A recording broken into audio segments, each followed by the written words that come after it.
Okay, I realize I'm the last one between coffee and you guys, so I'm going to keep this short and sweet, hopefully.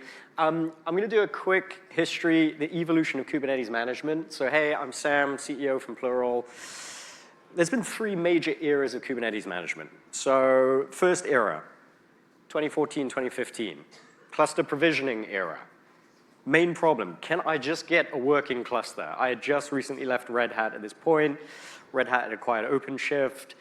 A lot of vendors coming out in this space at this time. We moved into era 2 circa 2018. And that was the managed control plane era, EKS, AKS, GKE. And it's really set there to solve, can I spin up clusters easily and cheaply? And now we're at the point where it's so easy and so cheap to spin up clusters, we've got a proliferation of clusters. We've got hundreds of clusters per org. You've got a cluster per team, per product, per customer, per region, per stage in the production pipeline.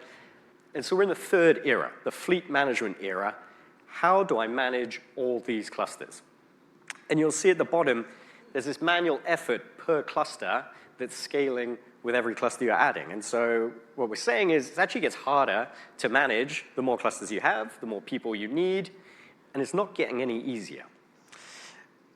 Main problems today. So first thing is tooling's still super fragmented. You're stitching together 6, 7, 10 different open source solutions. Maybe you're building a bit yourself. It's homegrown. Your platform team is overloaded.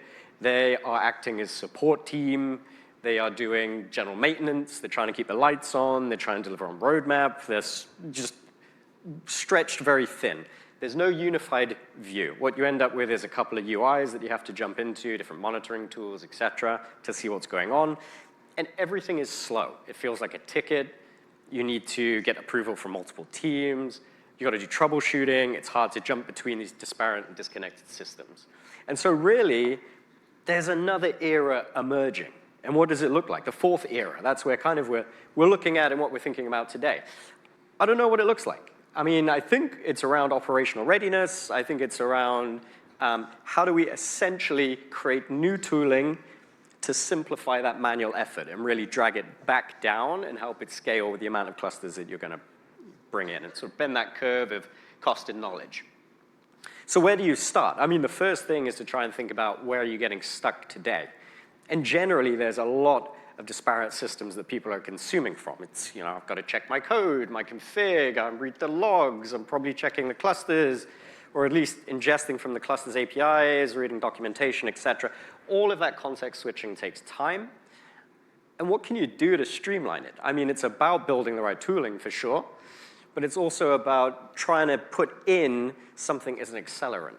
And so potentially this is a great use case for an LLM, a great use case for AI.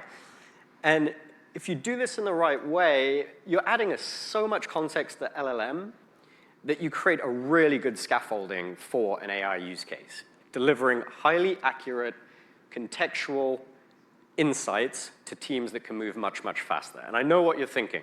Oh, AI, again, I hear it all the time. I'm the same way. I was the biggest skeptic of this. But we have found our customers have been pushing us to bring these kinds of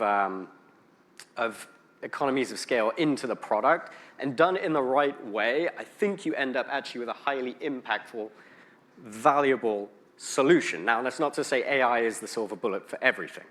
You definitely do not want it in creation or destructive operations, right? But in non-deterministic operations, things like recommendations of scaling, not actually applying the scaling, being able to correlate the logs, being able to help troubleshoot or identify anomalies, it's actually incredibly strong when you add in all the additional context that I had showed on the previous slide. So really, that's us introducing Plural, an AI-powered single pane of glass to manage Kubernetes fleets.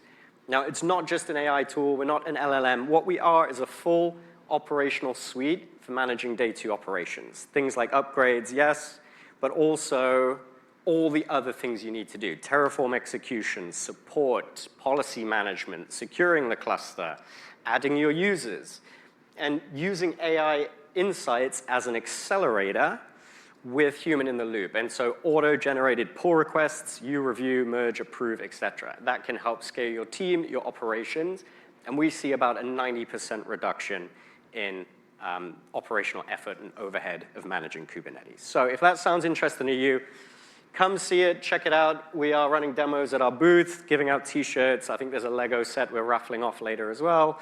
And we're giving a talk, the Platform Engineering Playbook. It's at 11:10 in the forum. That's my co-founder, Michael.